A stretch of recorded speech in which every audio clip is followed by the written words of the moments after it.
ಎಲ್ಲರಿಗೂ ನಮಸ್ಕಾರ. ಕೇಳ್ತಾ ಇದ್ದೀರಾ ಅವಿಭಾಜಿತ ಪಾಡ್ಕಾಸ್ಟ್. ನಾನು ಸಂಕೇತ್ ಭಟ್.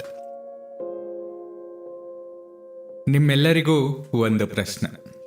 ನಿಮ್ಮ ಜೀವನ ಪರ್ಯಂತ ನೀವು ಸತ್ಯವನ್ನೇ ಹೇಳ್ತಾ ಇರಬೇಕು ಅಂತ ಅಂದರೆ ನಿಮ್ಮ ಮನಸ್ಥಿತಿ ಹೇಗಿರ್ಬೋದು? ಈ ಪ್ರಶ್ನೆಯನ್ನು ನೀವು ಹಾಗೆ ತಲೆಯಲ್ಲಿ ಇಟ್ಕೊಂಡಿರಿ. ಇದಕ್ಕೆ ಉತ್ತರ ಕೊನೆಯದಾಗಿ ನಾನು ಕೊಡ್ತೇನೆ. ಈ ಪ್ರಶ್ನೆಯ ಜೊತೆಗೆ ಅದೇ ರೀತಿಯಾದಂಥ ಒಂದು ಕಥೆಯನ್ನು ನಿಮಗಾಗಿ ತಂದಿದ್ದೇನೆ.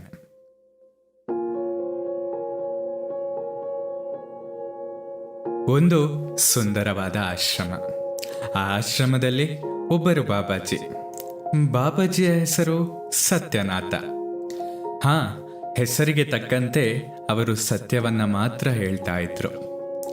ಯಾರೇ ಏನೇ ಕೇಳಲಿ ಅವರು ತಮ್ಮ ಪ್ರಾಮಾಣಿಕತೆಯನ್ನು ಬಿಡ್ತಾ ಇರಲಿಲ್ಲ. ಎಲ್ಲರಿಗೂ ಸತ್ಯವನ್ನೇ ಹೇಳ್ತಾ ಇದ್ರು. ಆಶ್ರಮ ಕಾಡಿನಲ್ಲಿತ್ತು. ಕಾಡಿನಲ್ಲಿ ಬೇಟೆಗಾರರು ಓಡಾಡುವುದು ಜಾಸ್ತಿ. ಒಮ್ಮೆ ಒಬ್ಬ ಬೇಟೆಗಾರ ಆ ಕಾಡಿನಲ್ಲಿ ನಡೆದುಕೊಂಡು ಹೋಗ್ತಾ ಇದ್ದ. ಆತನ ದಾರಿಯಲ್ಲಿ ಒಂದು ಕಾಡು ಹಂದಿ ಕಾಣಿಸುತ್ತೆ. ಕಾಡು ಹಂದಿಯನ್ನ ಕಂಡ ತಕ್ಷಣ ಆತ ಮತ್ತೆ ಯೋಚಿಸದೆ ಬಾಣವನ್ನ ಬಿಡ್ತಾನೆ. ಬೇಟೆಗಾರನ ಬಾಣ ಕಾಡು ಹಂದಿಗೆ ತಾಗುತ್ತೆ. ಕಾಡು ಹಂದಿ ನೋವಿನಲ್ಲಿ ನರಳಾಡ್ತಾ ಇರತ್ತೆ. ಆದರೂ ಆ ಕಾಡು ಹಂದಿ ತಪ್ಪಿಸಿಕೊಳ್ಳಲು ಪ್ರಯತ್ನ ಪಡುತ್ತೆ. ಕಾಡು ಹಂದಿ ತಪ್ಪಿಸಿಕೊಳ್ತಾ ಆಶ್ರಮಕ್ಕೆ ಹೋಗುತ್ತೆ. ಆಶ್ರಮದಲ್ಲಿ ಅಡಗಿಕೊಳ್ಳುತ್ತೆ. ಇದನ್ನು ನೋಡ್ತಾ ಇದ್ದ ನಮ್ಮ ಸತ್ಯನಾಥ ಬಾಬಾಜಿಯವರು ಏನೋ ವಿಚಿತ್ರವಾಗಿ ಯೋಚಿಸ್ತಾ ಇರ್ತಾರೆ. ಅದೇ ಸಮಯಕ್ಕೆ ಆ ಬೇಟೆಗಾರ ಹಂದಿಯ ರಕ್ತವನ್ನು ಹಿಂಬಾಲಿಸಿಕೊಂಡು ಬಂದು ಆಶ್ರಮದ ಕಡೆ ಬರ್ತಾನೆ. ಆಶ್ರಮದ ಕಡೆ ಬಂದು ನಿಂತಾಗ ಅಲ್ಲಿ ಸತ್ಯನಾಥ ಬಾಬಾಜಿ ಆಶ್ರಮದ ಎದುರು ನಿಂತಿದ್ದಾರೆ. ಬೇಟೆಗಾರನಿಗೆ ಸತ್ಯನಾಥ ಬಾಬಾಜಿಯ ಬಗ್ಗೆ ಬಹಳ ಚೆನ್ನಾಗಿ ತಿಳಿದಿತ್ತು. ಆ ಬೇಟೆಗಾರ ಬಾಬಾಜಿಯ ಬಳಿ ಹೋಗ್ಬಿಟ್ಟು ಕೇಳ್ತಾನೆ, ಬಾಬಾಜಿ, ನೀವು ಯಾವತ್ತೂ ಸುಳ್ಳನ್ನು ಹೇಳುವುದಿಲ್ಲ ಎಂಬುದು ಇಲ್ಲಿರುವ ಎಲ್ಲರಿಗೂ ಗೊತ್ತು. ಹಾಗೆ ನೀವು ಸತ್ಯವನ್ನೇ ಮಾತಾಡ್ತೀರಾ ಅಂತ ನಾನು ತಿಳಿದುಕೊಂಡಿದ್ದೇನೆ. ಬಾಬಾಜಿ, ನಿಮಗೆ ಒಂದು ಪ್ರಶ್ನೆ. ನಾನು ಬೇಟೆಯಾಡಿದ ಹಂದಿ ಇಲ್ಲೆಲ್ಲಾರು ಬಂದಿತ್ತಾ ಅಂತ ಆ ಬೇಟೆಗಾರ ಕೇಳ್ತಾನೆ.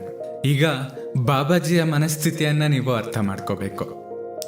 ಬಾಬಾಜಿ ಸತ್ಯವನ್ನ ಹೇಳಿದ್ರೆ ಒಂದು ಪ್ರಾಣಿಯ ಹಿಂಸೆ ಆಗತ್ತೆ. ಸುಳ್ಳನ್ನ ಹೇಳಿದ್ರೆ ಆತನ ಗುಣ ಸುಳ್ಳಾಗುತ್ತದೆ. ಬಾಬಾಜಿಗೆ ಏನು ಮಾಡಬೇಕು ಅಂತ ತಿಳಿಯೋದಿಲ್ಲ. ಆದರೂ ಬಾಬಾಜಿ ಒಂದು ಉಪಾಯವನ್ನ ಮಾಡ್ತಾರೆ. ಅವರು ಒಂದು ಮಂತ್ರದ ರೀತಿಯಾಗಿ 2 ವಾಕ್ಯವನ್ನ ಹೇಳ್ತಾರೆ. ನೀ ನೋಡುವುದೆಲ್ಲ ಮಾತನಾಡುವುದಿಲ್ಲ, ನೀ ಮಾತನಾಡುವುದೆಲ್ಲ ನೋಡುವುದಿಲ್ಲ. ಬೇಟೆಗಾರನಿಗೆ ಅವರು ಏನು ಹೇಳ್ತಾ ಇದ್ದಾರೆ ಅಂತ ತಿಳಿಯೋದಿಲ್ಲ. ಬೇಟೆಗಾರ ಅಂದುಕೊಳ್ತಾನೆ, ಬಾಬಾಜಿ ಹೇಗೂ ಸತ್ಯವನ್ನೇ ಹೇಳುವುದಲ್ವಾ, ಆತ ಕಾಡು ಹಂದಿಯ ಬಗ್ಗೆ ಹೇಳಿಲ್ಲ ಅಂತ ಅಂದರೆ ಇಲ್ಲಿ ಕಾಡು ಹಂದಿ ಇರೋದಿಲ್ಲ ಅಂತ ಆತ ಸೀದಾ ಹೋಗೇ ಬಿಡ್ತಾನೆ. ಬಾಬಾಜಿ ಒಂದು ಕಾಡು ಹಂದಿಯ ಜೀವವನ್ನ ಉಳಿಸಿದ್ರು. ನಂತರ ಆ ಬಾಣದಿಂದ ಗಾಯಗೊಂಡಿರುವಂತಹ ಹಂದಿಯನ್ನ ಆರೈಕೆ ಮಾಡ್ತಾರೆ ನಮ್ಮ ಬಾಬಾಜಿ. ಮೊದಲಿಗೆ ನಾನು ನಿಮಗೆ ಏನೋ ಹೇಳಿದ್ದೆ ಅಲ್ವಾ, ನಿಮಗೆ ಸತ್ಯದ ಬಗ್ಗೆ ನಾನು ಕೊನೆಯದಾಗಿ ಹೇಳ್ತೀನಿ ಅಂತ. ಈಗ ಕೇಳಿ, ನಾವು ಹೇಳುವ ಒಂದು ಸತ್ಯದಿಂದ ಬೇರೆಯವರಿಗೆ ಅಥವಾ ಬೇರೆ ಜೀವಿಗೆ ಹಾನಿಯಾಗುತ್ತದೆ ಅಂತ ಅಂದರೆ ಅದು ಅಧರ್ಮ. ನಾವು ಹೇಳುವ ಒಂದು ಸುಳ್ಳಿನಿಂದ ಬೇರೆಯವರಿಗೆ ಸಹಾಯವಾಗುತ್ತದೆ, ಯಾವುದೇ ಜೀವಿಗೆ ಸುಖವನ್ನು ನೀಡುತ್ತದೆ ಅಂತ ಅಂದುಕೊಂಡ್ರೆ ಅದು ಧರ್ಮ. ನಿಮ್ಮ ಪ್ರೀತಿ ಹಾಗೂ ಪ್ರೋತ್ಸಾಹ ಸದಾ ಹೀಗೆ ನನ್ನ ಮೇಲೆ ಇರಲಿ. ನಿಮ್ಮ ಅನಿಸಿಕೆಗಳನ್ನು ನನಗೆ ತಿಳಿಸಿ. ಸದಾ ಕೇಳ್ತಾ ಇರಿ ಅವಿಭಾಜಿತ ಪಾಡ್ಕಾಸ್ಟ್. ನಾನು ಸಂಕೇತ್ ಭಟ್. ಧನ್ಯವಾದಗಳು.